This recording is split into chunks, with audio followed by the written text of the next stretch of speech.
we're live! Dude, what are we talking about tonight? Right before we start, we're talking about Death Stranding 2 graphics and how amazing they are. Are we talking about engines? Engines, yes. So there's, what was it, Decima?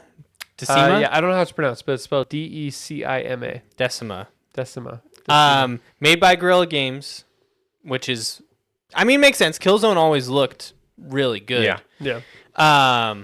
I just started Death Stranding 2, and the opening cinematic blew my mind when I saw on the internet people were saying that it was generated in game, because there are some photos of landscapes, not necessarily the humans, but the landscapes that look so real that I couldn't believe it, and I just showed it to the boys.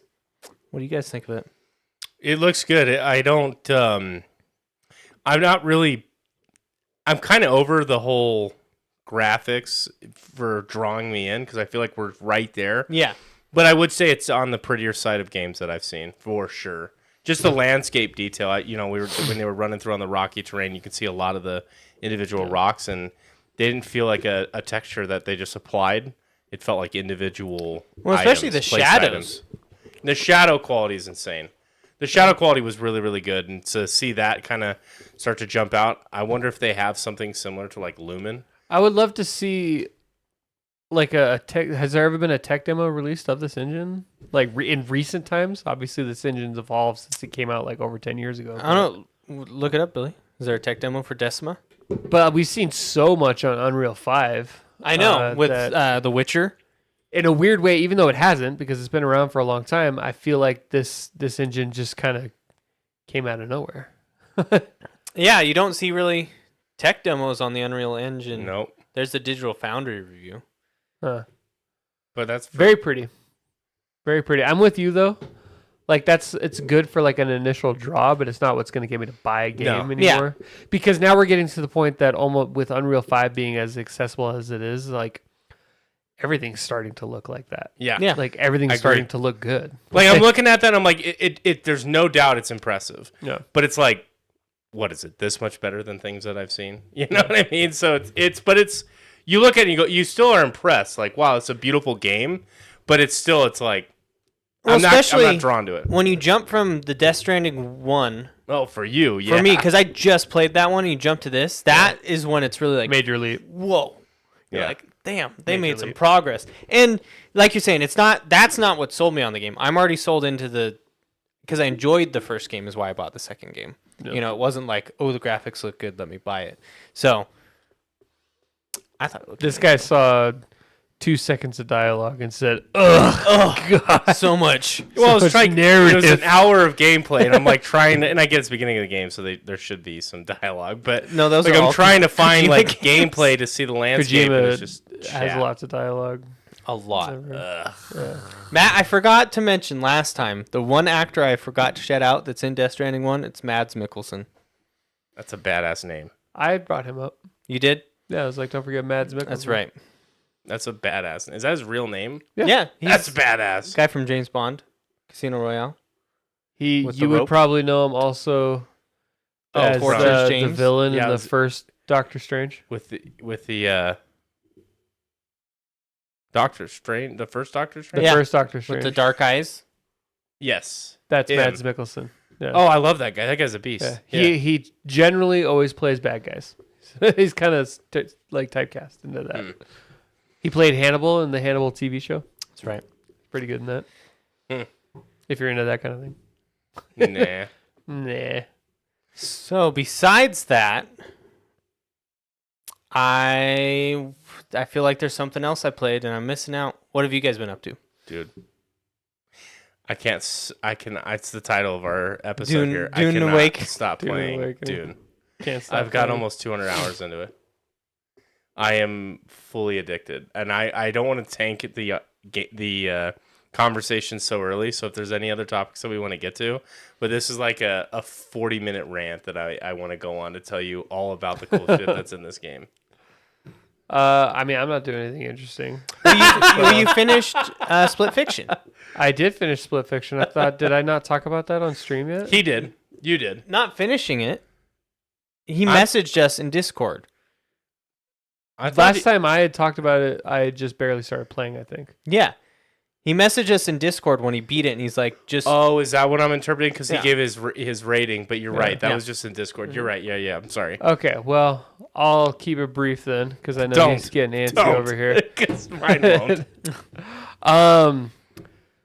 Just finished Split Fiction about a week ago with the wife, and I do have to say that this was probably one of the most entertaining games I've played this year for sure. In the last couple of years, this is definitely up there in that probably like that top 10 conversation. Probably a top 10 conversation in the last like 5 years or so, because it's so fun. Story wise, I talked about this already. The story, it's fine. It's serviceable. It has a lot of like heartfelt emotional moments, but like at the end of the day, it's just Not groundbreaking. mid. You know, it's mid. It's not like anything that's too crazy. And there's a lot of like the motivations for the main villain don't really make sense to me, and like there's just stuff about it that's just like I think can be attributed to like poor writing when it comes to that aspect of it. Oh, interesting. Where it's like I don't buy that the CEO is like this, or I don't buy that this girl is this way, because they don't sell me on it. Mhm. But it does have like moments where it has heart for sure. It's not lacking in that.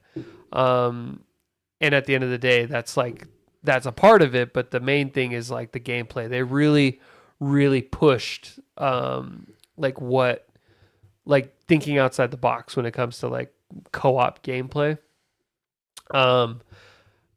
This game has been out for a while, so I don't think I'm spoiling anything. I'm just talking about some of the features, but like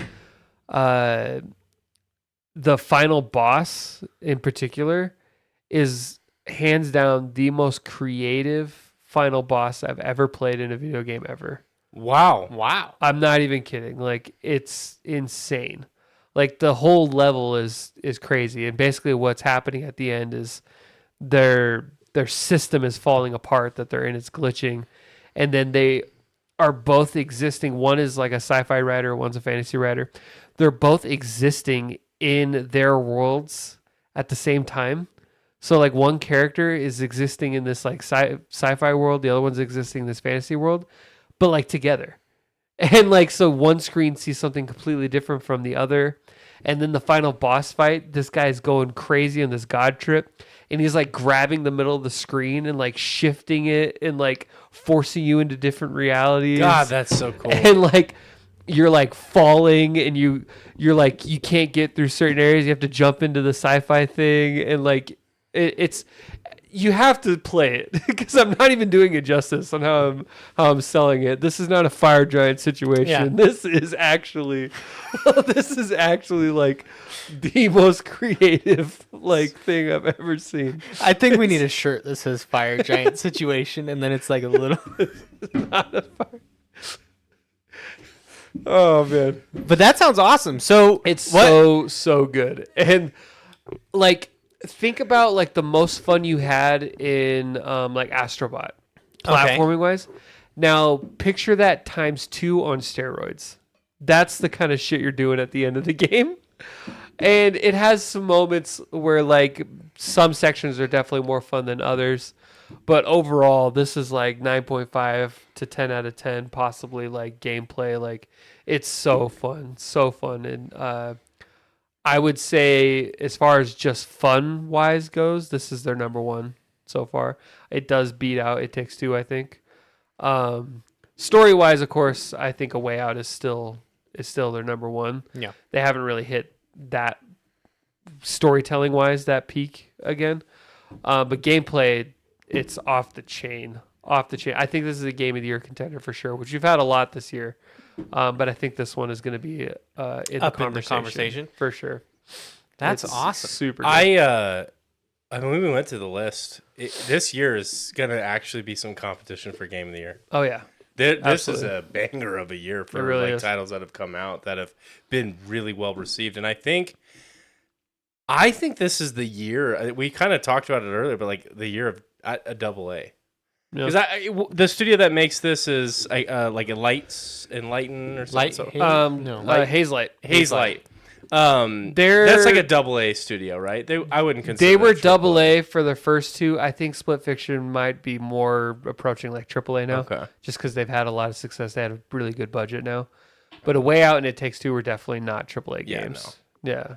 But yeah, no, you're right. I mean, the other one, Expedition 33. Yep. That's not triple A. Yeah, that's double A, I would say. Kingdom Come is still, I think, borderline not triple A. Like, I think you're right. Like, double A studios seem to be kind of running the game right now. Assassin's Creed Shadows. Yeah. Is not. Death Stranding 2 is probably going to be in the conversation. There's a lot that has really come out that I think Ghost of Yotei, Can't wait for that. Doom. Grand Theft Auto 6 is going to win it if it comes out It's this not year. coming out. What's this tomorrow year. or Tomorrow. next year? I was do you like, know? holy shit, they're doing a shadow drop. Yeah, just my It's uncle. out right now. Talk about that would be the most botched release of that game ever to like shadow drop it, the most hyped game of a generation. But yeah, I mean, we talked about this. I've even heard people praising this game. Donkey Kong is apparently off the chain. I watched. It looks Crazy. fun. Yeah, it's bonkers, dude. Have you played? Did either of you guys play Mario Odyssey? I did. I beat it. I don't. So Maybe it's the with friends. same team that made that. Made. So Okay. it's like the same quality, and that game is amazing. That game is a great game. Yeah. So, I mean, it's not. I don't think to me, those games are great. It doesn't quite approach like Expedition 33 levels though, or Kingdom Come Deliverance. I don't, in my opinion, because I feel like there's something very. Did you finish Kingdom Come Deliverance? No. Because you got like way into it for a minute. I got and then, right at the end, and I was afraid to beat it because I wanted to finish everything, and then Whenever that I did the same thing. Really? Yeah. So whenever that Oh my god! I thought you totally finished it. Oh wow! I do that a lot in games like that because I'm like, I don't want to finish it without doing everything. How do you guys know you're about to finish it? It tells you. It Yeah, it says, says, like, this is the point of "This no point of return. return." Like, please do everything you want to do before advancing the story. Like, okay. Witcher 3 did that also. Like, games do that now. So, like, I did the same thing where I'm like, well, I don't want to, and then I ended up started playing something else, and then I fell off, and now I'm just not. It's like, yeah, I'm not going back to that. I will eventually Yes. go Yeah. back and beat it. But right now I'm just sitting there at that point. It's very trendy with games for sure. yeah. Like you get way into it. well, especially it's tough for me now, especially with Zenless, where Zenless is like every 2 months there's a big update, right? So it's like not only do I have that on the back burner always, then I have the new game I'm playing, and so it's like You got to split that love. It's Hey, you got it rough, dude. I'm so sorry. it's fine. I'm having fun. I'm actually right now. You're gonna laugh, but I'm actually going through another Cyberpunk. I saw you on there saw me on play. PlayStation. Just so the new update brought you in. Yeah.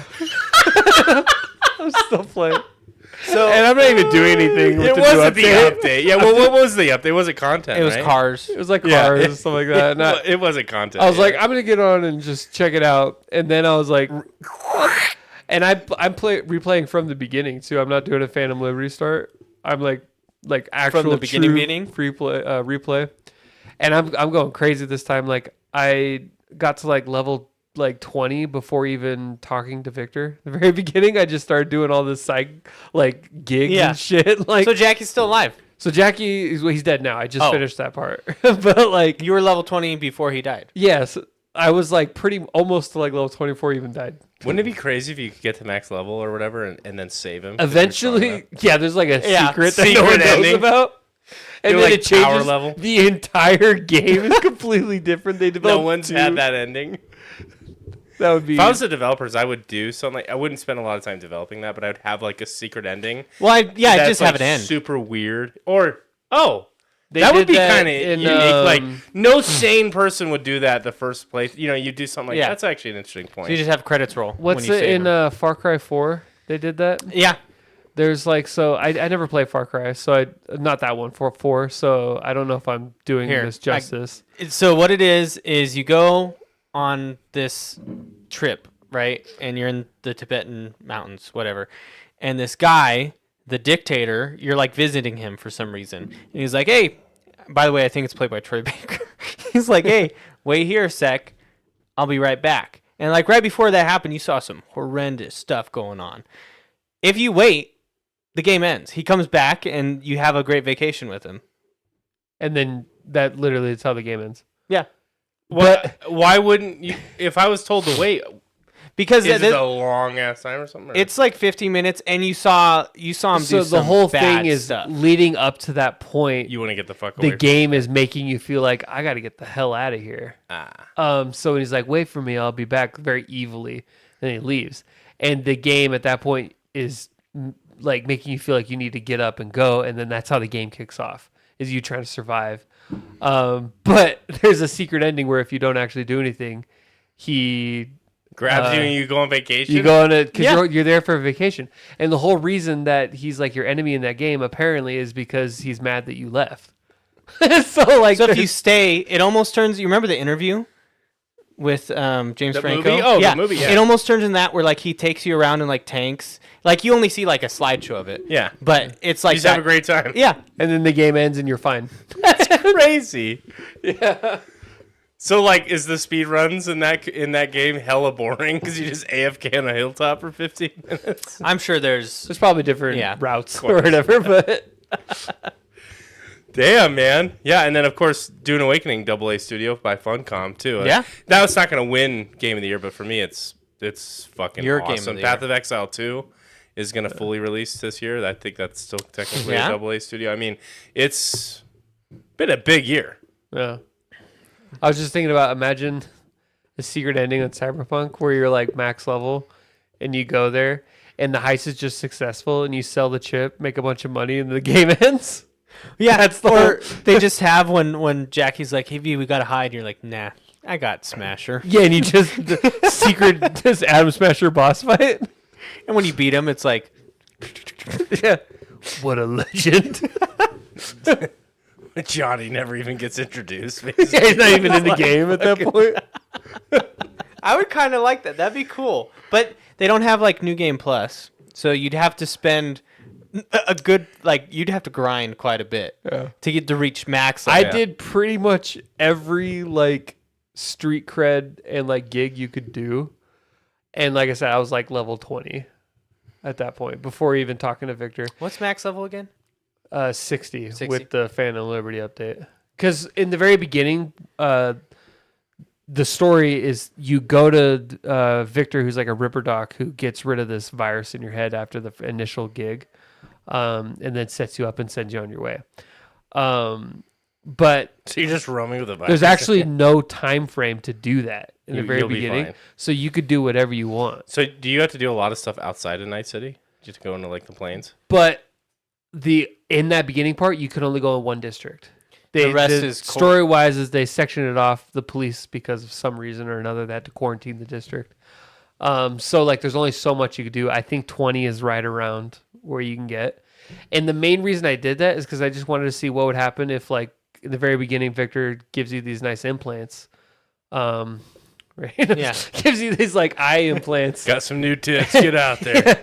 And he's like, Victor, I can't afford this. And he's like, whatever, kid, you're fine. Pay me back. It's 20,000 credits. And I was like, what would happen if I already had it? Yeah. And the only difference is, he's like, all right, Victor, here you go. And he's like, wow, you're carrying a lot, kid. And then that's the only difference. Huh. But that's why I did that.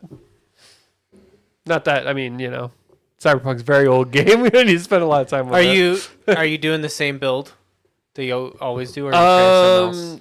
I either do pistols or katanas. Same. And right now I'm doing pistols with the wrist rocket. Ooh, okay.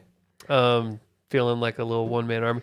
I don't like machine guns really in Cyberpunk. I never use them. The only thing that changes between my playthroughs is whether I start with katanas first or pistols first. Eventually, I am both. Eventually. But it's sometimes I'll be a pistol guy. And then I was kind of mad get the because my character that I had, my main character, when they did the restructuring of the skill tree, they changed what affects pistols. and they changed it to cool. Yeah. Cool is now what makes pistols better, and I didn't have cool leveled up at all because before that was only stealth. Now they changed that to like that's pistols and submachine guns and stuff. So like now that I have a new character, I can actually build it the way I want now versus just compensating for what they changed it to. My biggest gripe Wow. with I know we won't talk about Cyberpunk. I just wanted to mention one more thing. Biggest gripe This with 0.01 patch is so good. It's a 2.03. get it right is for starting fresh. My biggest gripe is specifically the brain dances and the Voodoo Boys mission Yeah, the brain dances are because they aren't skippable. Yeah, the brain dances just like a are really a long cool cutscene. concept, but extremely poor in execution. I really don't feel like there's those. It's like fun. It's like cool for story wise, but like gameplay wise, it's such a slog to get through those things because you're just basically watching videotape of memories and like listen into that conversation. Hear this. You guys told me about this, Here. and you have to do the mini game Yeah. Yep. right for it. Yeah. And You it's can't like skip it. it's such a That's- slog And to there's get through it. Like Why haven't three they done an unskippable ones update in to the fix beginning? that? Because that's the game. I mean, that's But they couldn't like come up with a like where you could Well, skip the. It's funny because there are some where it's like you can skip the tutorial for it.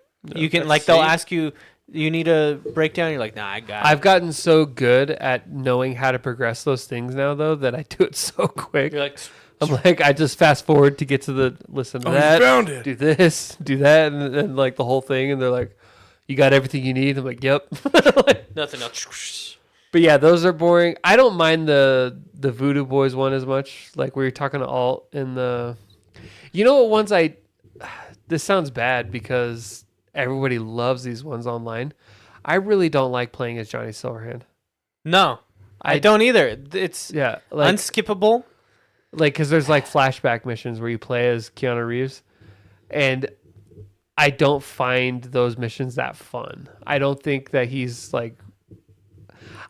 I fundamentally disagree with Johnny Silverhand as a character sometimes. He's entertaining, but I'm like, this guy's just nuts. Would the game be Like- better if he wasn't there? No, I don't think so. No? I think that he is an integral part of the game. Do you agree? Yeah, I think part of the genius of Cyberpunk, in my opinion, for me, is Johnny is there for you to talk about what just happened, and it to be a personal conversation. So your character is able to almost be like in a comic book where they're like thinking to themselves, but you're You're experiencing it. I also think that Johnny Silverhand has some of the best lines in that game too. Like every now and then he just drops something that just sticks with you. And I don't know if it's Keanu Reeves' like delivery. His acting style, which is very like kind of wooden, somehow like works for that. Like it's so he'll drop lines that like that just kind of stick with you. One is like when you're sitting in that shack with the sandstorm happening with Pan Am, and he says that line where he's just like, on behalf of the staff of the Independent California Motel, I wish you all sweet dreams. There's something about the way he says that line. It's just like, that's one of my favorite moments in gaming. I don't know why. It's just really good.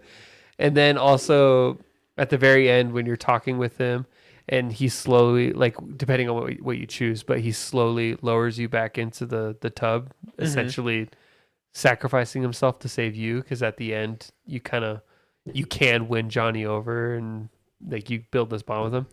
But he's like, what does he say? He's like, all right, V, remember, never stop fighting, or something like that. And he lowers you in.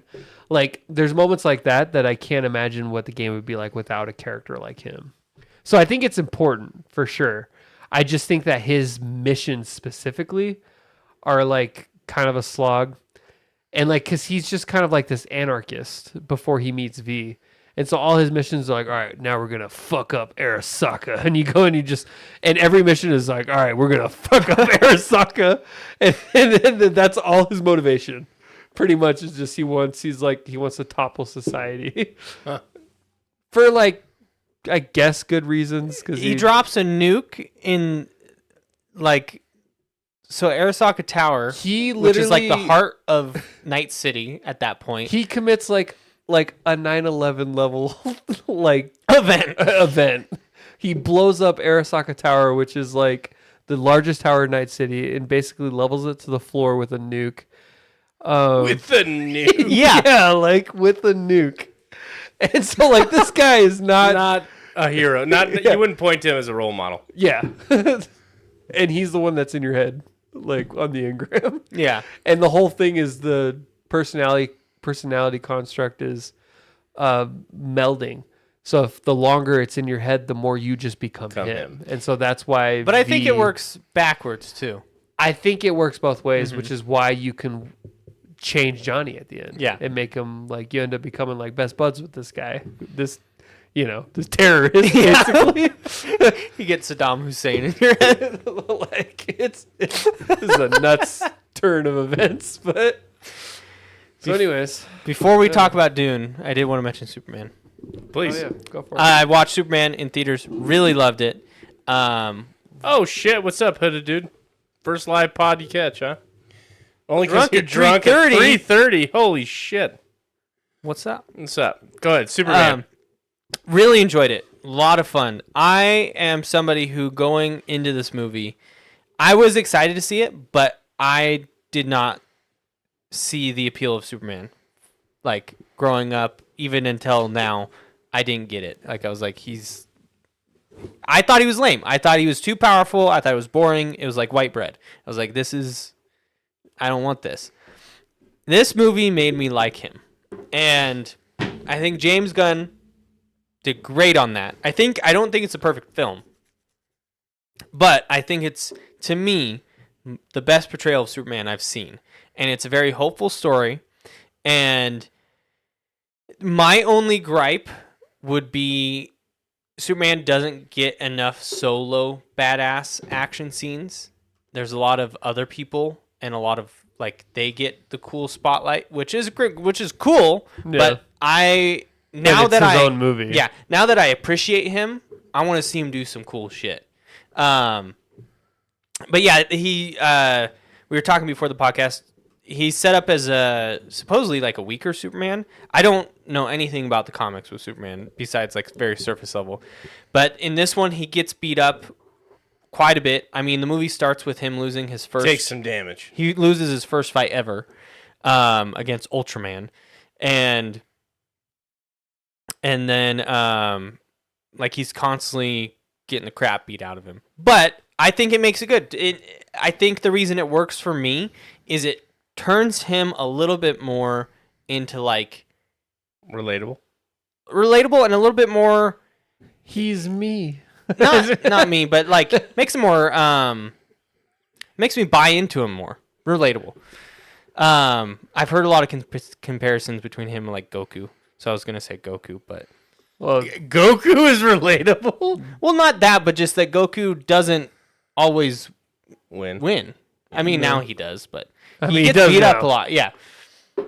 So this movie is so divisive. It's crazy. I don't get it.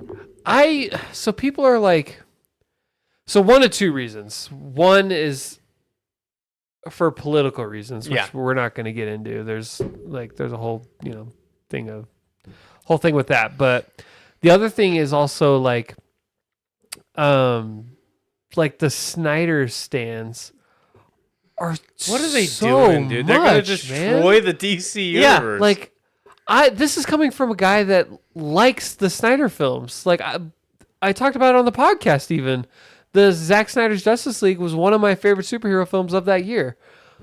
But why are we like simping? How dare they restart this universe? Like Zack Snyder, like you didn't see this coming for like the last 4 or 5 years.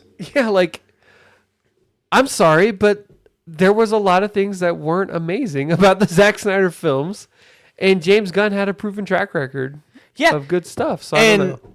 So Hooded Dude got to the point. The Suicide Squad was James Gunn, so I already knew going into it. Okay, I like that one. This will probably be similar, and it is. And then Peacemaker. Did you guys watch Peacemaker? I did. Peacemaker was also. Did James Gunn direct that or just? I don't think he directed all of it, but he like wrote it or he helped with it. John Cena's in Superman, so he's sticking around as Peacemaker. Wow. Crypto was cool. Green Lantern, Nathan Fillion as Guy Gardner. Guy Gardner was really funny. The only person, not the casting. I don't know. I didn't like the writing around Hawkgirl. Really? I didn't like one specific thing. They made her like screech like a hawk every time, and it was kind of cheesy.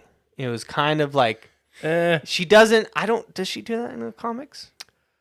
I don't know about the comics. Not in any like animations. Yeah, that like I've the seen, Justice League. That's my exposure to this is Justice League Unlimited. like do that every time. Every time, and it's like dragged on. It's like as she's like diving towards somebody. I mean, they call her Hawk Girl, but like, is she actually part hawk? Like, I mean, I thought that was just because she had big wings. I didn't think it was because she was actually Big wings, you know what I'm saying? Wings. Hawk Girl. Girl. To be clear. Hawk to it. Lex. Oh shit! As I said that, the dude said Hawk to it. Lex. That's actually crazy. As I said that popped up. Two brains think alike. We do. I'm not a drunk dude in Spain, In though, Spain. at 3:30 in the morning, but But you could be. You could be. if you just had dreams and and aspirations. proper motivation. Instead of here with you bums. So Lex Luthor, though, this is the most evil version of him I've ever seen. I love that. He I should got- be. So I He got a was- Halloween costume then ready, huh? He was despicable, and Ooh. I mean, I think he did a great job, Nicholas Holt, of making you just hate this guy. I'm yes. I'm adding value, is You what gotta the dude see said. this guy's hilarious. I'm adding value, okay? Interesting. Is this you, Billy? Yeah, it's my alt account. Yeah. Oh, shit, But yeah, that's Nicholas hilarious, Holt did a dude. great job of playing somebody that you hate, but then also he does such a good job of selling that he just hates Superman. Just like he hates him, and not necessarily for any reason, but he just hates him. Because he wants to be him. No, He wants to be the top dog. it's good, but I mean, is he Jesse Eisenberg levels? here's a what was it, Jolly Rancher? What was that scene? He pulls out a Jolly Rancher. Like puts it in that guy's mouth. Yeah, What the hell? So that's another thing. yeah. This is what they're like. Again, I liked Batman vs Superman despite all its flaws, but like to act like that was just like Some creme de la creme. yeah, like the greatest we're ever gonna get in DC is just silly. It's just silly. And so we get exposure to Mr. Terrific as well. No clue who he was going into this. Really, really liked him. He was a standout as far as the superheroes go. Lois Lane's really good. The chemistry between Clark and Lois is great. One of my favorite parts that I think was really important to me, and like, it hurt Man of Steel probably more than I gave it credit for, was the parents, Clark's parents. Yeah. I don't like how they're handled in Man of Steel. I don't Really? like the whole "don't save me" Don't. from the tornado. Yeah. I hate that. This They had such like they had a really good opportunity there because they had some real talent too. yeah. Hey man, it's still with Kevin Costner and how was it, Diane Lane? Yeah. Yeah, like they could have really done something good with that. But these, I don't know these actors. They're no name.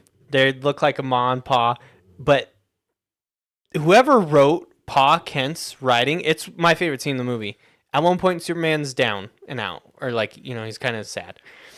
Pa Kent comes out. It is one of the most realistic, like, father-son conversations in a superhero movie that I've seen probably ever. It blew my mind. Did it make you think you're dead? It made me think, I mean, it sold me that he was a dad. Yeah. Like, There's a connection there. there was a connection, and it's so well written. It's I don't want to spoil it because I want you guys to see it, but when I saw that, I teared up a little. I was like, Damn. because it was exactly how your dad would talk to you, or how you My would dad talk. would be like, "Get off your fucking ass, kid! Get your shit together! Did you scrape your knee? Because I believe in you. I was the way You you just, embarrass me. it made me think of in Rocky 3 when he's about to get knocked out, and that like hallucination of Mickey is like screaming at me. And he's like, "Get up, you bum!" Because Mickey believes in you. Like that's what I was thinking of when you were doing that just now. Because Mickey believes. Yeah, Cole, we're back. We're online. We're live.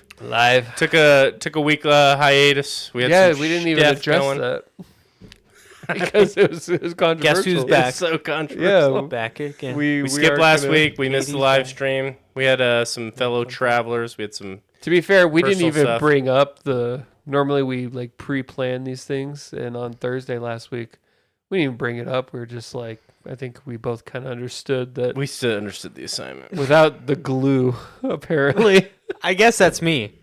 I was traveling. this guys. guy was on a crazy cross-country trip. saw 3 different concerts in 3 Big different music man. 2 different states, but I went to multiple states. But Good stuff, man. it was awesome. So Superman, I would definitely recommend go catch see it it. while it's in theater still. Yeah. Or wait 20 days until it's on I mean- HBO. It seems I like know, they're but hitting so fast. I know, you definitely got I to need the theater experience. I feel For like some it's of not the these. same. I will be seeing Fantastic Four when it comes.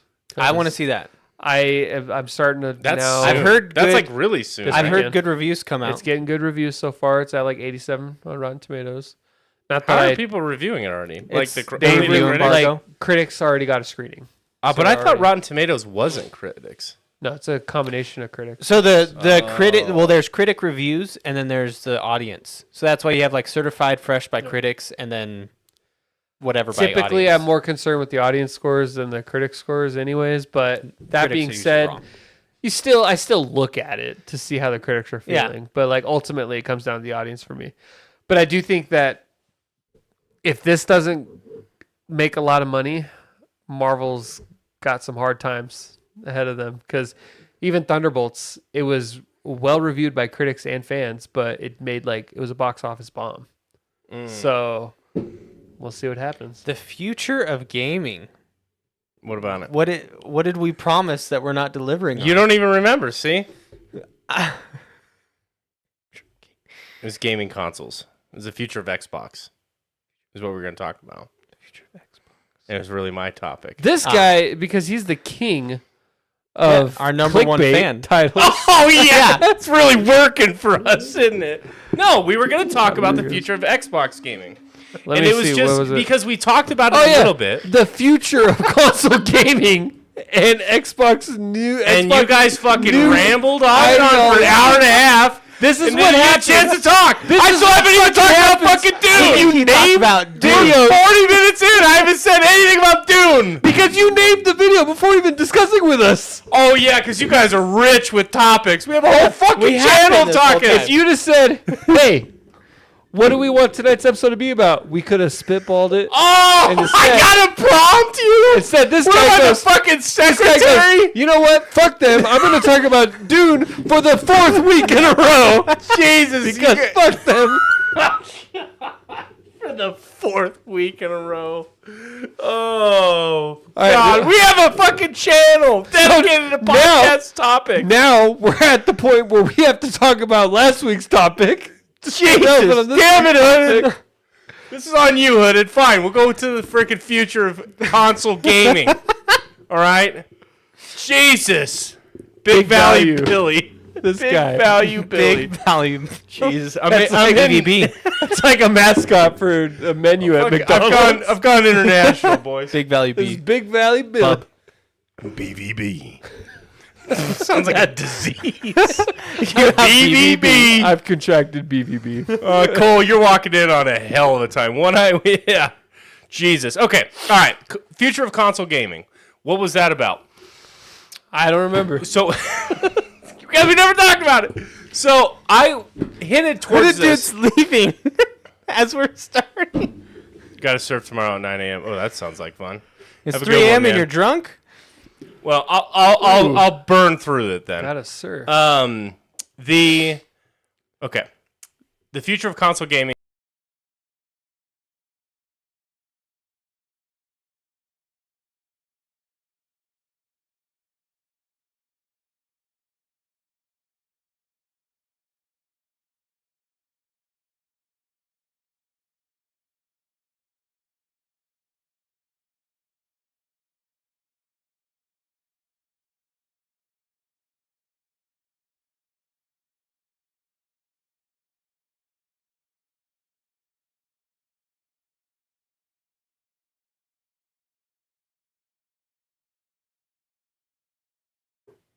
Gotta answer that. Boom. There we go. Dune is Lost good. audio. What about Dune? Dune is the one of my favorite games I've played in the last 8 years, by far. Okay, so By far. what is All right, now go to Xbox? Yeah, now go to bed, Hooded. Yeah, Appreciate you being here. Happy birthday, buddy. Audio gone. We're back. Happy We're birthday. back. We're back. Oh. We're back. Okay, so they see it as a service and less about the platform of hardware. And so they're really threatened by things like Steam OS. And I don't know if you guys have really seen what this is, but it's kind of what the Steam Deck runs on. But it's basically a very lightweight operating system for these handhelds or whatever that can play games. And SteamOS is starting to pop off. People are wanting to license it. And Microsoft's really worried that like things like Linux, because Linux has gotten really good at gaming and stuff, that the people who just want to play games, they don't want to have to buy Windows and all this stuff and then have all these background processes going on that bog down PCs. They don't want that. They want to log in and play games. Me. Exactly. And so they have allowed, for the first time ever, which is I'm really excited about this, the Xbox team to go in and actually edit Windows files to not sell, but provide a kind of like Windows gaming operating system. Now, we haven't seen this fleshed out. All this is sort of like conjecture and like read from like PR and different talks that they've done so far. But basically, the Xbox team could go in and create like a really lightweight version of Windows to then compete with things like the SteamOS. And what's really cool about that is Windows is compatible with everything because everything's built on it. And so if they can just shave off all the background BS like Windows Updater and all that stuff and just create a version where it can run really lean, now you're immediately competitive with things like SteamOS and stuff like that. So there's less of a shift of the marketplace to those things. And so you're seeing that like the ROG Ally X Xbox version. It's a fucking mouthful. I hate the names of these things. It's going to be coming out at the end of muchas gracias, muchos values. Nice. That's Billy. That's me. Mucho value. Yeah. Value menu, maybe. Big value, Billy. BVB, baby. BBB. So what they're doing is they're partnering with these like other hardware providers, and for the first time ever, they've placed the Xbox logo on these handhelds. And so the idea going forward of an Xbox is and it's gross, but everything with the screen is an Xbox, and that's their whole mentality, and they're by far Do dominating we even in the call cloud. it console gaming at this point? It's really not. It's not Is about that the hardware. I mean, I don't even know if we could call that the future of console gaming, more or less. That's just a different direction now. I think The future of the Xbox. future is now console Old man. gaming wise. It's PlayStation, Nintendo. Like, I mean, they're all that's left. It comes down to game library, and I think that's what this is what the shift is moving towards, because you guys even said it. The PS5 exclusive list wasn't that deep, wasn't that great, and so Compared to that's PS4, Yeah. that was a big. That's a big reason why people buy consoles is you want to play God of War and stuff like that. But with Steam releasing, or with Sony releasing on Steam, like seemingly 12 months later, that impact is less and less. So they see it as a race to library and less about the hardware. And so, because if you include PC gaming, which effectively now includes most of Sony's historical, not day one release stuff, but I think we'll get there at some point because Sony has made a lot of money by selling to like these remade games a year later on the PC platform. And then you add in the Xbox library to that. Oh boy, we're in for a kind of a big boom there, in terms of like what an Xbox actually is. So I think they may end up making another Xbox physical hardware, like maybe, but that's really not the point of what they're trying. What they've shifted this entire studio around. It is all about cloud gaming and it's all about library. And that's effectively what they're shifting towards. So wanted to clarify that with the future of console gaming, because it's going to be less about Xbox versus PlayStation. Now it's PlayStation versus PC. Because the idea, that's the bummer thing too. It's like you're buying hardware. You know, you're buying a computer at the end of the day. Yeah. You know, it should be open and you should be able to use that hardware in the way that you want. And like the stuff, I don't know if you guys have seen the stuff that Nintendo's pulled to people who have tried to. Oh yeah, they're just the Nintendo That's the Switch gross. 2 is disgusting.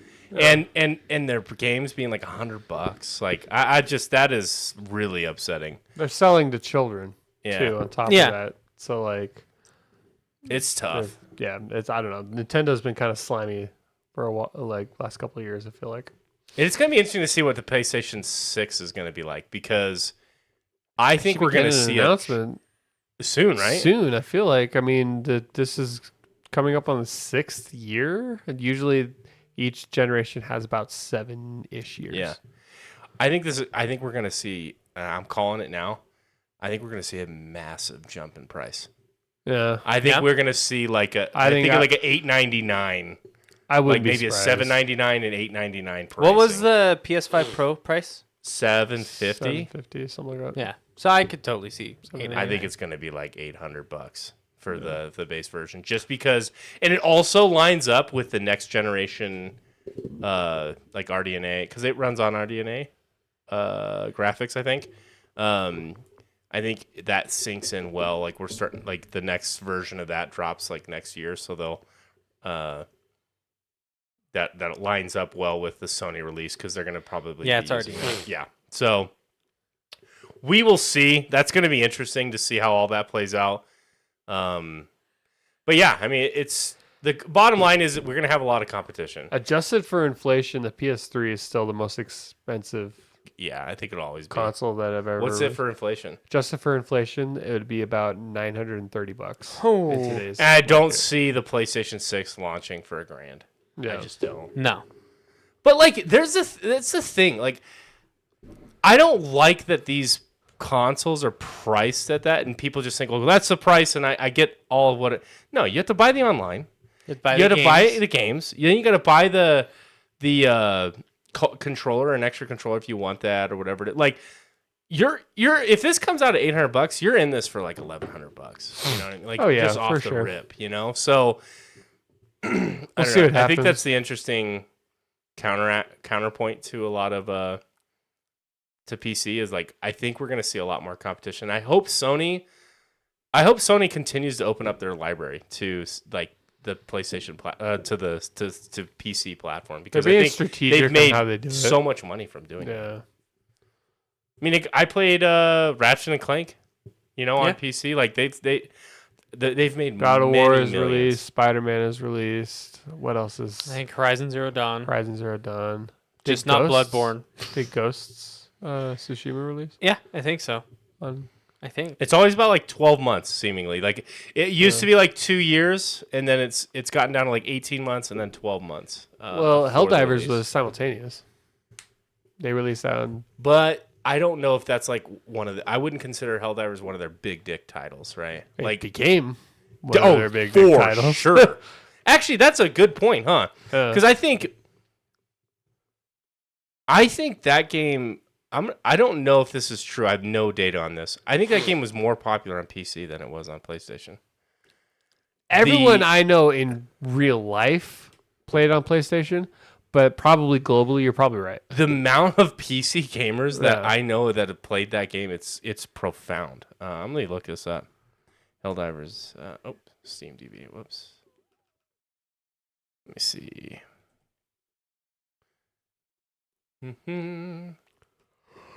Because there was significant.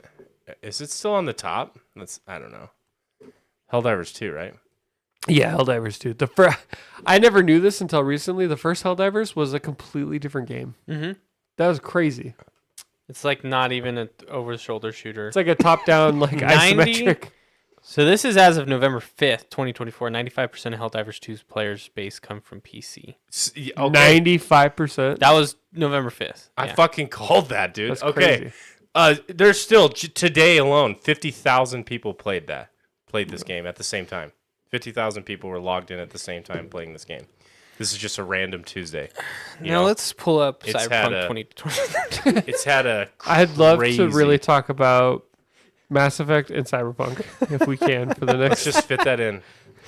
Today's Cyberpunk. So Damn. that's 50. That's fucking nutty. Oh well, the update just happened, right?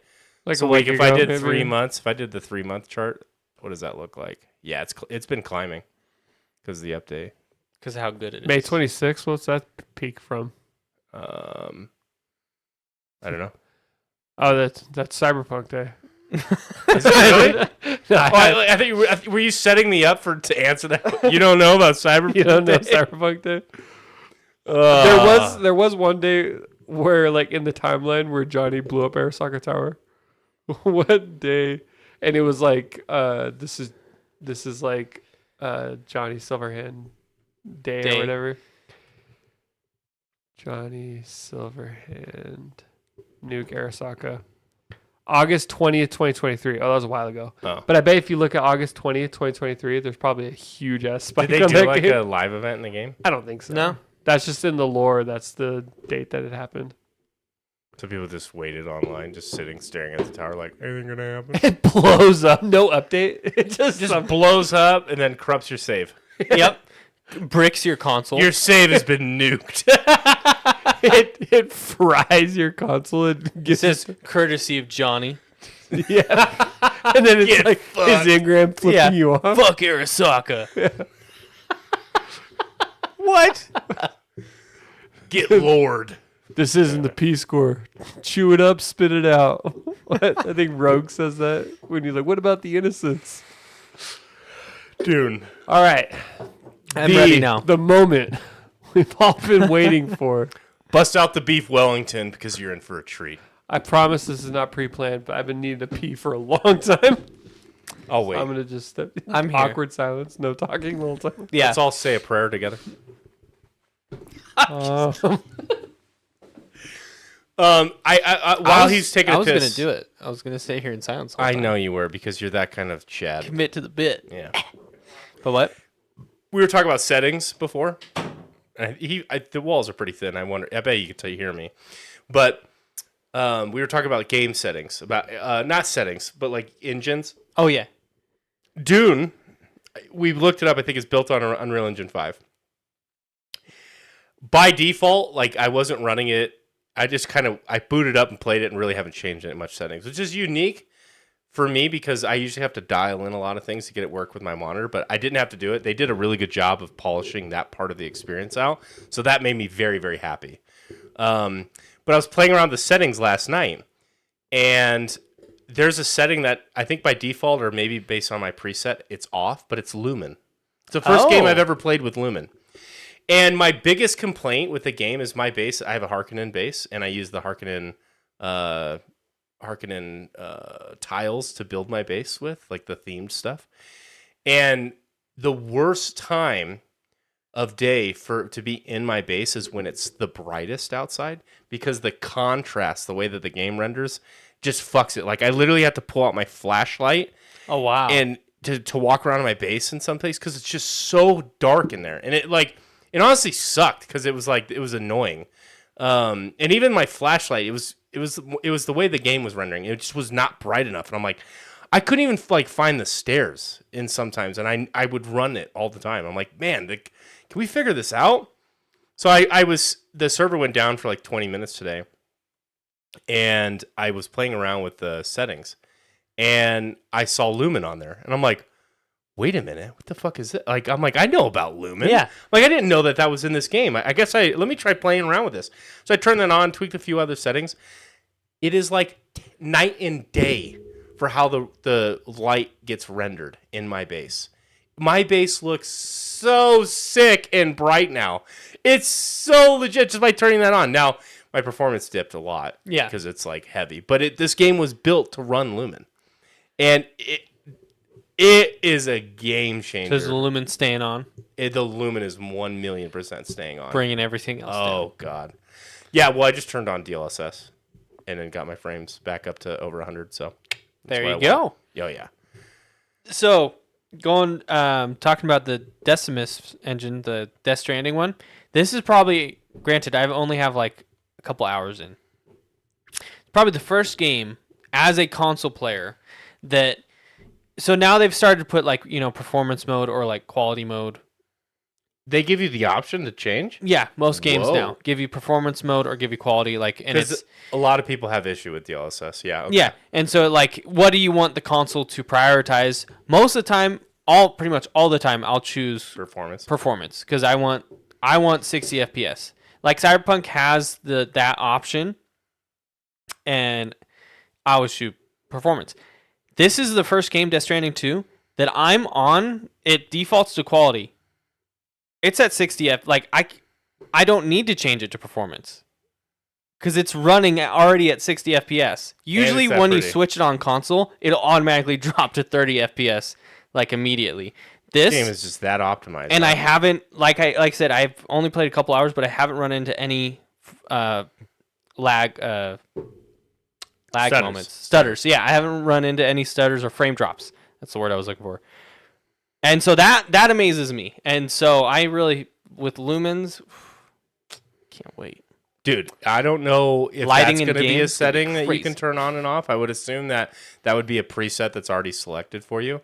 Yeah. It has changed my gameplay. Like, I even told my guild about it, and they were like, "Oh shit, I didn't know that was it." And they went through it and they turned it on. And it was like, "Oh my god, it's like 10 times brighter." It's so much because we're all harking in, which I'll describe what the fuck that means and what we're doing. Because Dylan, I'm having fucking the time of my life right now.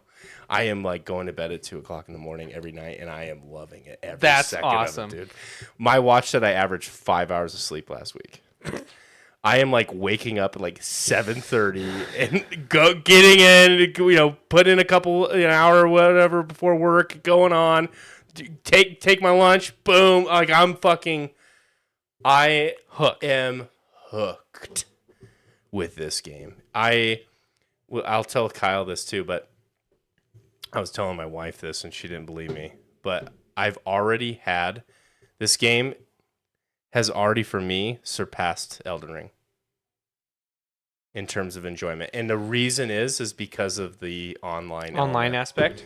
And because I've already had a couple moments, which I'll share, that like the dopamine hit was amazing. Okay. Amazing. Welcome back, Kyle. We have Lumen is in. He has a lot DUNE, to tell you, which is awesome. And in Unreal Engine 5 setting, and it's a big deal. Like it's totally changed my playthrough. But anyway, change your life. Dune. I'm ready to give my final review on it. Okay. Simply put, sucks. 10 out of 10. Simply put, not great. After all that 200 hours. Yeah. I'm probably at like 160, 170 or something like that. But it is. I was just telling him it's peaked more than for me than Elden Ring. It has surpassed Elden Ring. Simply because of the guild system and like the team aspect. Because we've already done a couple things which I'll describe that it just hit for me. I was like, that is so good. you just right there. Well, last time I talked, I just finished I was just getting into T5 stuff. Well, now I'm like fully T6. Yeah. Which is the final tier. And I love the player emergent behavior that this game has allowed to be created. So the server that I'm on, and I don't really want to get into the server name, but just in case, but the server that I'm on has some of the best player emergent behavior in any game I've ever played. It is so cool. So every server can be different and depending on who's running what. So let me set this up. So the Deep Desert is basically, it's a 9x9 grid, and it's massive. I don't know if it's actual meters or whatever, but it's like 25,000 meters long.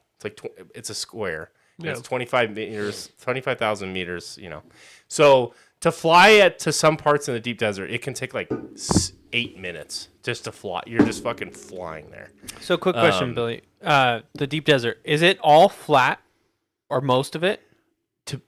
Most of it is flat. Yeah, there's a lot of dunes. So it's up and down. Yeah, funny. There's a lot of dunes, so it's not like totally flat. The spice fields are flat. Yeah. Yeah, as you a lot fly of dunes. every time. Dune awakening. I need a soundboard, man. Dune has Billy by the balls. Yes, it does, Cole. So it's a lot of sandy dunes, and then the spice fields are flat. And each week the deep. But then is there like because the video we watched or that you streamed, it was like there was like canyons and like high rock. Yes. Like cliffs and stuff. Is that in the deep desert? It is as well. So there's 2 maps available. There's Haga Basin, which is it's like if you guys were to play, that's where you would start and probably have the most of your playthrough. That's where we'd end. Yeah, basically. And it gets you all the way to T5 stuff. And so much fun. But that's just like the PvE area. Okay. There are some spots that are PvP, but that's the PvE area. Deep desert is half PvE. And the other half, where all the spice fields are, is PvP, because that's the resource that everyone is super competitive over. Right? Yeah. And yes, there's rock formations, there's buried lab testing stations that you have to go through, and the enemies are fucking brutal. So you have to go through with your team of like 3 dudes, and it's crazy. So, okay. Now let me set up the player emergent behavior because it's so cool.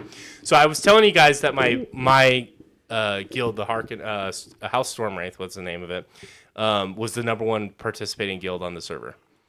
The day before I made it to the deep desert, where I felt like I'm ready as a player, because I remember I didn't play. I played like 2 weeks after launch. Yeah. I was like, okay, I have the materials. I feel like I'm ready. Like if I go out there and get fucking murdered, yeah. I'm not like shit out of luck, right? Because every time you go to the next tier, you feel like you're fucking scrapping. You're like, dude, I'm screwed. Yeah. It's dangerous, So I finally got confidence, and then a day goes by, another day goes by. No one from my guild was like logging on. They were like, yeah, we're pretty much done. Like the Discord fell dead. And I was like, dude, what the hell? So, like, I played like 3 or 4 days, and I would just join the Discord and just sit there by myself, waiting. Like what the fuck? Like, because you can't really traverse the deep desert alone. At least especially as a newbie, I didn't know what I was doing. I do it now most of the time, but I needed that experience. Like, I wanted to play with my guild because they were cool. Yeah, and I had played with them in other aspects. Yeah. So, I'm logging out one night. I'm literally like, I closed the game and I hovered over the disconnect button to turn off Discord. Guy jumps in. Bloop. Dude, you've been sitting here for like 5 hours doing nothing. Like, are you there? And I'm like, I'm just going to go to bed. Like, and I'm like, nah, just, I'd played with this guy once or twice before. And I'm like, hey, man, yeah, I'm just logging out to go to bed. Like, I guess Storm Wraith is dead, And he's like, well, yeah, they died. I happened to find this other guy in Haga Basin. Like, he was in. So the way that servers work is, I described this a little bit before, but there's your server, and then within each server you have a bunch of sietches. The sietches is the Haga Basin part with the PvE area. Yeah. So you only have like a dozen or 2 players in that part. And he's like, I just came across this guy. He said he's starting up a guild to, fight the Atreides. Like, you're Harkonnen, right? And I'm like, yeah. He's like, yeah, let me bring him in here. This guy changed my life, dude. This guy changed my life. It's so good. This guy's a total dork, and I fucking love him. So he joins, and he's like, so Slice, are you a good Harkonnen man? I'm like, what is this, a fucking role-playing guild? Like, what the hell? It's like almost midnight. I'm tired. I'm trying to log off. I'm like, just send me the guild invite, So I go through his bullshit, play along, and I'm like, this is either gonna be the weirdest experience of my life, and I'm gonna play with him once, or like we'll have a good time, Dude. So I get into the guild, and we join up, and I start learning. So they're on my server, and so they're like, hey, we got a Harkonnen stronghold that we're building together. Like, they weren't on my siege, so I had to change sieges, that took like a 3 or 4 hour process. Because you have to rebuild your base in the other siege. Oh. And which building a base can take some time. And you have to move all your resources. It's like literally like you're moving. Okay? So he's like, let me give you a tour before you log off. He's like, let me just give you a tour real quick and then like see if you want to move or whatever. But we're just kind of getting started and we have some ideas that we want to go and accomplish. And I'm like, all right, I'll check it out. Dude, they have this there's like 6 of us. Okay? Now there's like six of us, and then the larger part of the guild maybe is like 8. Okay, but like 6 core members, and I would like to say that I'm one of them for sure.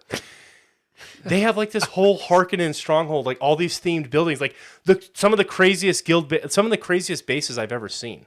Like one dude built the letter H just for Harkonnen. Like they had all of the advanced fabricators to like make all the T6 weapons and stuff, which that would have been like my next grind, so I can use those as a part of the guild. So like there's so many personal synergies that I get, and then. We have sand crawlers, we have carriers, we have everything. Like these dudes kind of were from they were from the other guild, but they stopped playing, so they were gonna kind of quit, but then they kind of found each other somehow, and they've just been building this up. And so they were really just forming when they grabbed me. And I'm like, okay, this is kind of cool. So I spent the next day putting all our resources together. Well, then I kind of find out what's been going on. So this is all player emergent behavior. There's no systems for this. Okay, it's so cool. So in the deep desert, the Atreides dominate our server. Like 85, maybe even 90% of players go Atreides. Right. And for whatever reason, my dumbass went Harkonnen. Because they're bald. Because they're bald. Probably more of a reason than I care to admit. Maybe. Because even their home world is kind of fucking lame. Like there's just like straight slave labor shit going on. You're like running through there and it's like there's like overlords like House Harkonnen is the great. Like this is straight propaganda and shit. You're like, what the fuck is going on? So and then you go to like Iraq or Arakeen, which is like Atreides strong world. It's like, oh, like fucking angels. You're like, oh, this is so much more pleasant, you know? Anyway, so come to find out the politics of what's going on my server. Again, there's not systems in place. Let me explain the deep desert in the way that it's constructed. It's all played through the lens of the Landsrad. The Landsrad, it's so cool. I now know way more about it than I did before. I've learned all this like in the last 2 weeks. It's a 5x5 bingo card, and it's populated with all the lesser houses. So the greater houses, the Atreides and the Harkonnens, okay? And the minor houses are like just like lords and smaller guilds, okay? Each week, they task each of the greater houses with assignments. And if you do those assignments and you race to win the voting power of that house, you then get to vote on a benefit that lasts you for that next week. Okay? So, and the way it works is the first one to hit bingo, you got to get the most if there isn't a bingo, or get them all in a straight line or whatever. Right. And so it takes considerable resources, but the benefits are insane. Like 25% reduced crafting costs. Or this week, Atreides won last week. We're salty about it. Harkonnen. Fuck. It's literally like, I'll get into it. So I'm clearly entertaining. No. Can you hold on? What do you mean by bingo? It's a 5x5. So the deep desert is 5x5. No. The deep desert is a 9x9. It has nothing to do with this. Okay. The Landsrad system it's a bingo card. Think of it like a bingo card, and all the 25 spaces are the lesser houses. So it's like House Seda, House Toro, House Jamal, whatever it is. And it's each house will request you to go and do things like kill these guys or give us weapons. So it's like a mission tracker. Exactly. And then you're doing these missions for these houses, and the first person to get a bingo gets the benefit? First person to win that house gets that bingo slide, right? Or that slide on the bingo card, right? Like B2. We would unlock B2 with that. If you finish. And we don't get anything unless you win the whole thing. Yeah, okay. So you do this and you dumped considerable resources into it, and if you lose it, you get nothing. Yeah. So the Landsrad is the end game system that they have. And it's like some of these houses request that you build them like 300 of the T6 guns, which take like some of our guildmates don't even have like T6 weapons because we put it all on the Landsrad. It's so expensive to make this shit. Yeah. And so anyway, it's going to go crazy. This is so fucking cool. So on my server. So we barely lost the Landsrad last week. We ended up getting swamped, but they got their first bingo and then they finished up all the other things. Because again, like 90% of the player base is Atreides. Why? Because they've always won. For like the first 2 weeks, House Stormwraith really carried it and Harkonnens won. But then when they all logged off, there was no other Harkonnen guild to take over. And what I'm about to tell you took place. In the deep desert on our server, they have created an Atreides alliance. An Atreides alliance, okay? And there are mega guilds on the Atreides alliance. And they run shit through a tax system. So all these guys have come together, all the greater guilds on the server have come together and said, you want to farm spice and you're not a part of our alliance? You have to pay us. So these guilds have created this entire system where they have full-on fighters guarding the spice fields. They're not even farming it. Guarding the spice fields at all hours of the day, where people are guarding this shit to where you cannot farm it. If you're Harkonnen, they'll kill you. If you're Harkonnen, they're fucking gonna get killed. And if you're a part of the alliance, you can go and farm it. And if you are a part of the alliance, you have to pay taxes, and the taxes are insane. So you won't know what this means, but what they charge is 50 melange, which if you at best in a single haul, you can get 200 melange. And if you take out if you get a whole sand crawler and you harvest the sand, you get 200 melange. What they take is 50 melange per person to farm for an hour slot, plus 50% of everything you get. So this alliance has controlled the spice production, and so everyone aligns with them because either you're Harkonnen and you get fucking blown up because you don't have the numbers, okay? Or you join the alliance so you can at least access it a little bit. And so the alliance has just gotten stupidly rich. So how do they? I got like hit me. The minor logistics. How are they convincing people to do nothing but guard? Like, how do they pay them? So it's like if they're you paying them. Yeah, if you it's like a job. If you don't have a sand crawler and all these resources, come guard for us, protect the people who are farming it, and we'll give you 20 melange for every 20 minutes that you do it or whatever, And so you just go out there, you fly your fucking ornithopter, maybe you shoot some dudes, and you get paid by Someone's going to develop like some type of constitution and they're going to ratify like some government in this shit. Dude, it's already happening. They have a whole fucking alliance, okay? It's ran by one jackass, okay, who literally has not logged off. I swear to God, this guy's unemployed. This guy plays so much. Every time I've ever logged his in, benefit? He's talking. He runs the whole thing. Dude, he's the richest dude on this. He and the alliance, they have all these officers. There's like 5 guilds that run it, and they all share they are stupidly rich because everyone's paid them. Okay. They've heard my new guild, House Harkonnen. That's the name, Vince. That's not original at all. We're on the rise, okay? They've heard of you guys. Listen, oh, shit. You guys have this is about to get crazy, dude, okay? We have spies feeding us information. So we're on the rise because we fucking, that's such a lame way to play this. That's such a lame way to play the game. Well, especially 90%.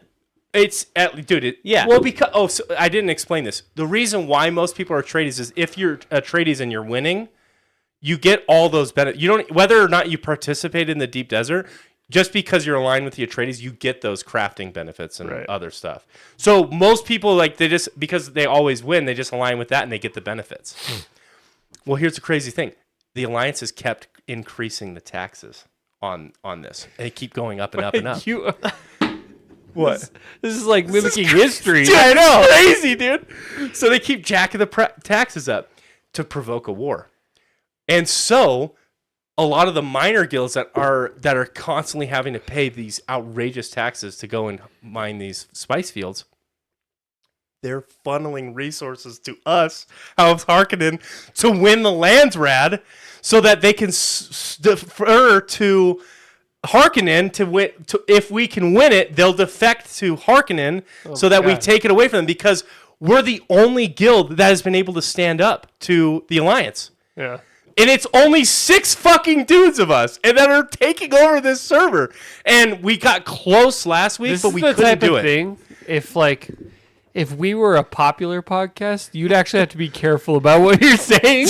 Yes, and there's so many little fucking mind games. So like we have 3 or 4 lesser guilds who are feeding us information. So when you can bribe the lesser houses. So when you start the week, you don't always see what they ask for. It only flips. But you got it. Like when it flips, it's game on. Whoever can win that house's voting power, it's a fucking race. But you can bribe the house. It's hella expensive to show you 24 hours early what they need. And so the Atreides have all this money. They've bribed all these houses. Yeah. We have fucking spies who are screenshotting and sharing what the houses need so we can stockpile and feed it to them before it ever shows up on us. So we've been beating it. It went live yesterday or whatever. We're beating them. We're so far this week, we're off to a way crazy head start against them. And there's like 3 or 4 guilds that have been giving us materials, weapons, and all this shit to align with us so that we can win. And then when we win, they're going to defect to the Harkonnen side so that they still get the crafting bonus. Because they hate the systems that the Alliance has created because they don't want to fucking pay taxes. And it's also destroyed any kind of PvP engagement because they're such a force. You can't even compete against them. You have to have like 15 fighters This to is even how big dick 'em. revolutions are ignited. I just imagine It all starts with taxes. the king. Yes. The king of the server. Oh, I know his name. I just killed has him. he has a goblet of wine. He's like, this can't keep happening. Like, His honest house talk. So- Well, to be honest, what do? They know there's at least one rat, right? So are they gonna they know start there's rats. like are they gonna start like eliminating the lesser? I don't know. Well, so when you talk to the Alliance leader, the reason why he's doing this is he wants to start a war. He wants that PvP. Like he doesn't like He the got system bored. that he's created. Yeah, he he's has all pressuring. the resources in the world. He's built everything he could ever want. He's jacking this up so that this exact thing happens. Guys, it is like 3D. The shit that we are doing right, it's so much fucking fun, man. And it's like there's this little guild, House Harkonnen, that's over here, fucking beating this huge alliance because 3 or 4 guilds are funneling resources into us to challenge them. It is sounds so cool. like a movie. I know. It's Like so I can cool. picture like a whole narrative behind this. Like this has been the status quo for hundreds of years and shit. Like, Something's got to change. And it's all, like I said, it's all player emergent behavior. There's not a system or mechanism for this. This has just been created. yeah. And it is so much fucking fun, man. It's so great. And, our 6 or 7 core guys are just putting in hours and farming up the resources and doing all this stuff. And we've been actually making a dent. So the first thing we ever did as a guild, this was sick. They were protecting. So there was the Alliance out there. There's only one major spice field active at any given time in the whole deep desert. Yeah. And the Alliance was protecting this guy. They had a guild on there that was actively farming with the Sandcrawler. We got our best fighters. We got all our shit kitted out. And we all just fucking tight group. And we flew in. And they weren't expecting. We flew from one side. We nose bombed and blew up the guy farming the spice. And the reason is the whole appeal of the Alliance is we'll protect you. Because we blow that up, you can't recoup your cost. Like you have to get those resources again. So we went in there. So we tried to politically motivate, like if you're not being protected, why are you paying the taxes? That's why you pay those taxes, right? So now you're just like sowing chaos. Yes, and, like, exactly. So we did that like Johnny 3 or Silver 4 handed times. And you'd see like the chat. You're not safe. You'd see the chat, people going like, why the fuck you guys aren't protecting us? Like they're coming in and bombing us and you don't have the resource to protect us. So we Why are sowed we a little paying you? disdain. And then those guilds funded us because they're like, fuck the Alliance. We'll fund you because you could be bigger and stronger. So it's like it's all politics and it's fucking awesome, dude. It's the greatest thing ever. I'm having the time of my life, guys. This is it's like- so awesome. this is crazy. This is like history books. I know. And this is just our server. It could be different for every other server. Who the fuck knows what other servers are doing? They might be dead, or they might be, having something similar. But it's just awesome as hell, dude. It is chef's kiss of a game. Because I could all see this why stuff that is type just of creating. thing would be very addicting for sure. And the guys that are in the guild are all good dudes. There's a super dork, the one that was like, "Are you a good Harkonnen man?" He's like kind of like the pseudo leader, but he's a dork. But I love the guy. He's awesome. But like the other guys, they're just all good dudes. Harkonnen man. They all rip bongs hard though, but they're all good dudes. So. Sure, the gurgling in the Yeah. So they literally all had last week off. They all synced up and took a whole week off because we wanted to win the Landsrad last week, and we got this close, but we weren't fully ready. We only had like a half of a guild supplying us resources. Now we got like 3 or 4, and they're all ready to defect. So we're changing the. So tides. how hard is it to defect? Like what does that include for that player? Does he have to like start a brand new game? Good question. I think you can only defect once. Okay. And then I don't know what you have to do after that. I think you might have to create a new character after that. So it's like you got to be pretty picky. But it's, that's kind of why everybody goes to tradies too. It's just like you want those benefits. Those benefits, 25% reduced craft cost is significant. Yeah. Like that's 25% time farming. Just like so if you spend 4 hours farming, you only need to spend 3 hours farming for the same amount. Do you think the king like lost friendships when he rose to power? Like, who did he have to step on to get where he's at? No, he's like a super he literally the whole time he just wants people to fight him. Like his intentions are actually pretty open because we've jumped in discords with him and like talked shit to him actively. Yeah, it's awesome. It's fucking awesome.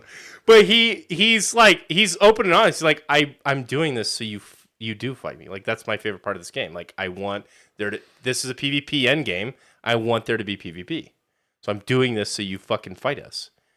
And there was no Harkonnen presence before. Well, it was Stormwraith before, but then they all fell off.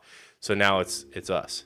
And we're off to the fucking races. The new Landsrad started like this morning or last night or whatever. And how many players in our guild? Probably like 20, but like only 6 or 8 of us are like core group active? Yeah. Because most people just play for themselves. Like all the 6 group of us is like whatever we farm, and like we're dumping into the guild to win this shit for our server. So what's your job? I got 2 things. I'm like the resource. I'm not a big fighter. I don't want to fight because that if you go down, it's so expensive and it's like, oh god. So I farm up all the resources and I have the job of sandcrawler driver. So I drive the sandcrawler, which is the riskiest job that you have because that's the one position that can get eaten by the worm and you lose everything. So that's the whole thing. There's so many elements of the deep desert that are dangerous. So you go out there, you're not just worried about the Atreides fighting you. The Shai Hulud, the worm, there's 2 per 9. Oh, and this game has server mesh technology. You were talking about like a long time ago. So each square is its own server. And you seamlessly transition into each one. It's really cool. It's really done well. Yeah. This game's awesome. And each square has 2 worms in it. And on the spice field, so like when you're... and you said it's 9 by 9? Yeah. So each worm has 2 worms. Each one has 2 worms, yeah. So like wherever you are, you're always under the threat of the worm. Okay. So you cannot be like running around the ground. The worm will spawn in on you. And so when you're harvesting sand, you're constantly getting picked up and stuff to put down so that the worm comes under. And if the worm kills you, regardless of anything, you lose 100%. You spawn back naked. You have nothing, which is a cool thing. And then there's sandstorm, and then there's there's all these cool things. There's sandstorms that come every 40 to 90 minutes. It's random. And in the deep desert, when a sandstorm comes, your shields go down for your base for 6 minutes. So if we don't really keep a lot of resources, I don't know if many guilds do, but your base can get raided and they can steal all your fucking materials. So where do you put them then? Your resources. You haul them back to Haga Basin, which is safe. The safe. Yes. Oh. So it's like a forward operating base. Yeah, exactly. That's exactly what it is. But you're limited because it's. Remember, I told you how far of it takes like 8 minutes of just. It's a long fucking ride back, and your ornithopters can't really carry that much, so you're just fucking, going slow. I love this game. It's so good. I wish you guys played it so bad. It's so fucking good.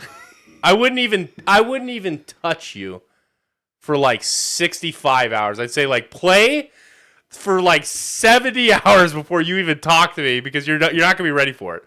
Fall in love with the game or don't, and then we'll get you going. But it is so fucking good, man.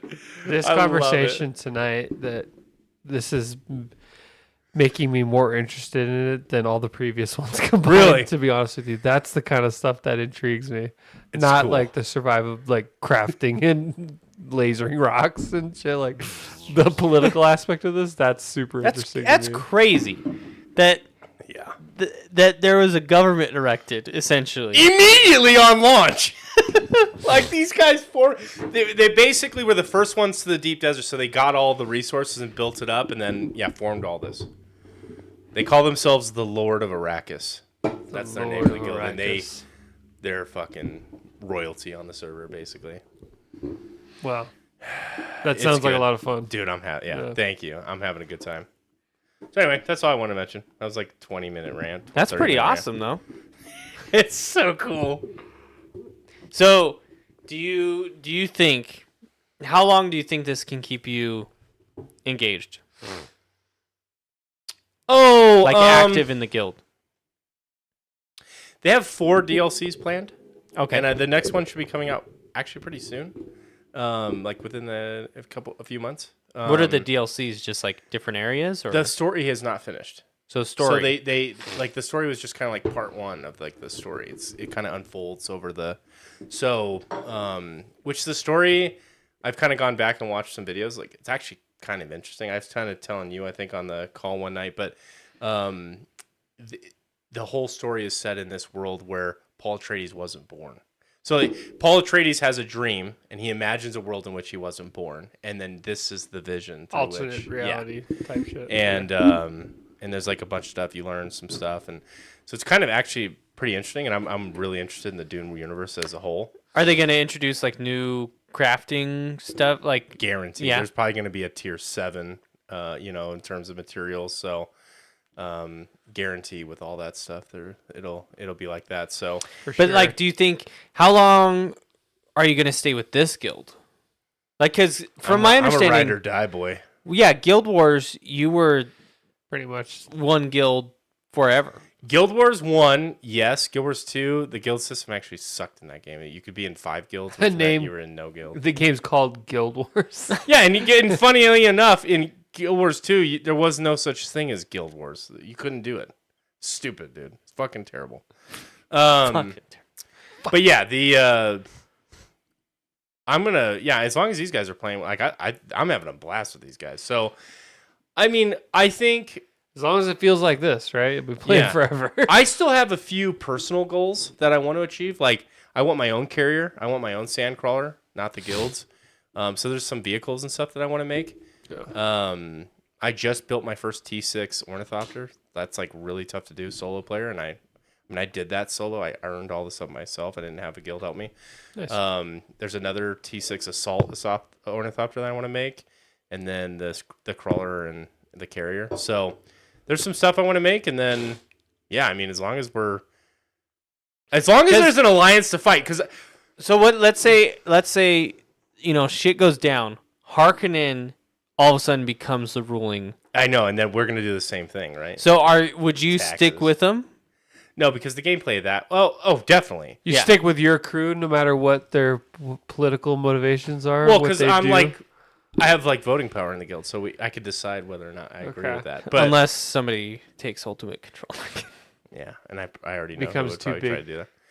do Well, you good because Harkonnen I boy? am not gonna be the guy that like signs up to defend. So I'm not gonna fucking just fly around like I'm getting paid to be here. Like that's the most boring. Like no, I'm not gonna fucking do that. So- it's not gameplay. What do you do as a person, as a player?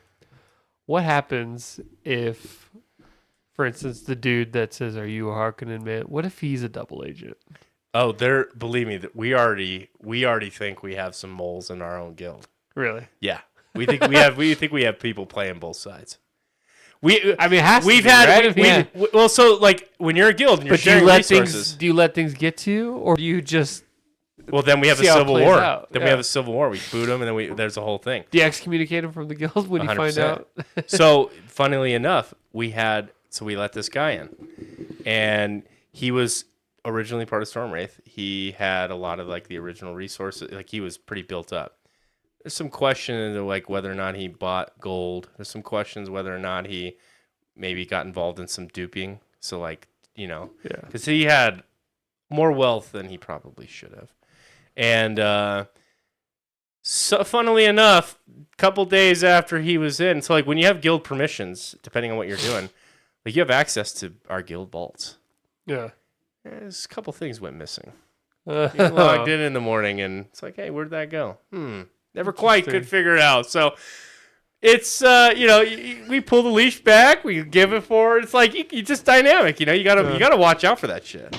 But that's the cool thing about your bases is you can control permissions to access things. Like you can walk in the base, but you can't touch the storage. Okay, maybe you can walk in the base, you can touch that storage, but you can't touch that storage. So like you can control it, access to people. It's like, hey, you can deposit things here, but You can't withdraw. you can't access that vault, which has all our melange. So it is. Are you trusted fully?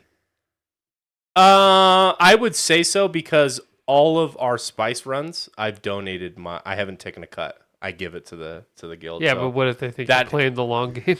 Yeah.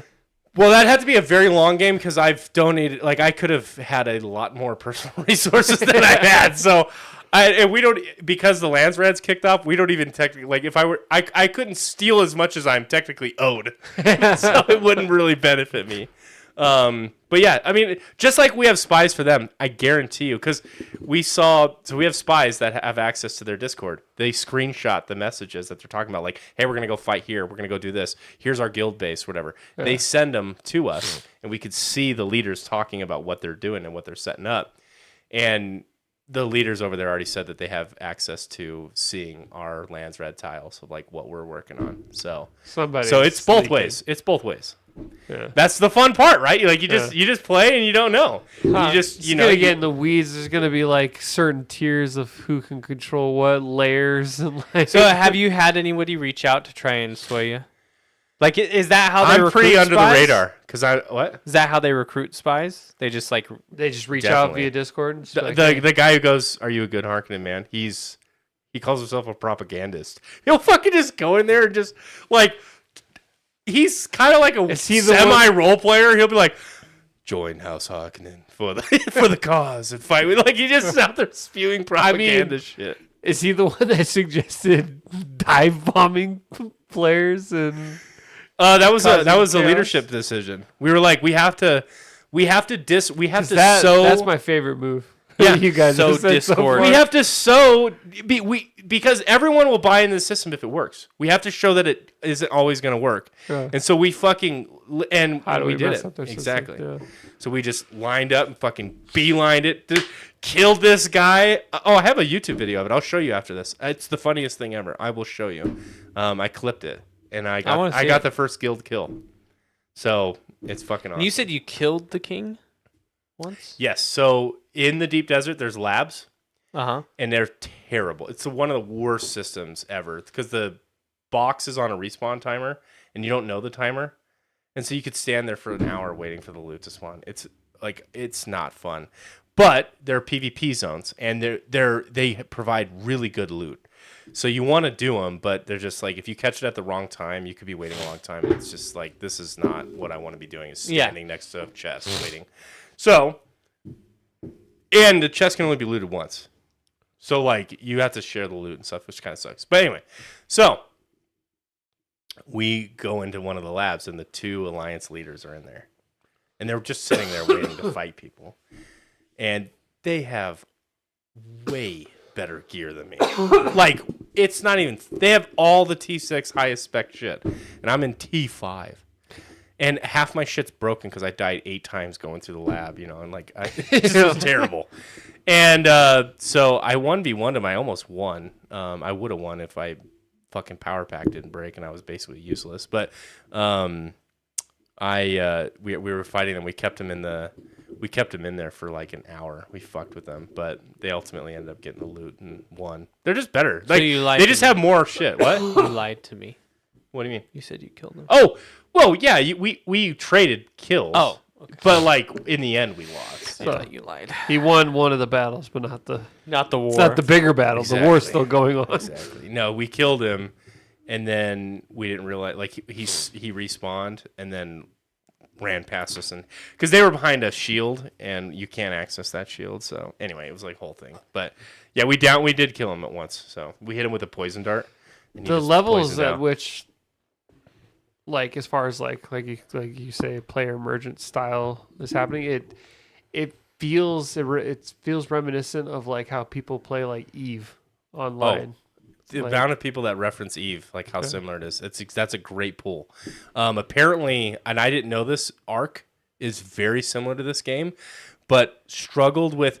Ark didn't have a Haga Basin, which was like a safe spot where you could haul your resource back. Ark was like, if you logged out for 2 days, your shit was gone. Yeah. Like you were fucked, which sucks. That's stupid. Yeah. So I guess the fact that this game solves for that with Haga Basin, it makes it so much better for these guys. But all these dudes played Ark. Yeah. And Rust gets brought up a lot, and then Eve. Those are the 3. Yeah, Yeah. but Eve is basically, same thing. Because when you go to war, it's like you lose some shit, and you're like, fuck. And everything And gets it just durability. might be yourself. So anyway, we can end it there. I'll show you guys the YouTube video offline, and then for sure. because it's fucking cool. So That's awesome. where can people find us? They can find us right here on YouTube every Tuesday and Thursday. Tuesdays, we do the in-person podcast where we talk to you live right from this camera right here. And, Thursdays, we do a little bit of gaming. Check out our other video here. Hit the like button here. Yeah, make sure to Subscribe subscribe here. down Rate below. 5 stars. Is that still a thing anymore? Ring that bell. God, I haven't even thought about that. Remember that? Wow. Good things are on a star system. And now you can't see dislikes and shit. Yeah. Ding that bell. Ding that. I mean, Ding ring a ding ding. Yeah. Clank it. But yeah, Clank it. come check us out. Join Bang it and us. clank it. Comment with us. Have a good time. And with that, remember, with the good KD, you get the dub. Bye, guys. Bye.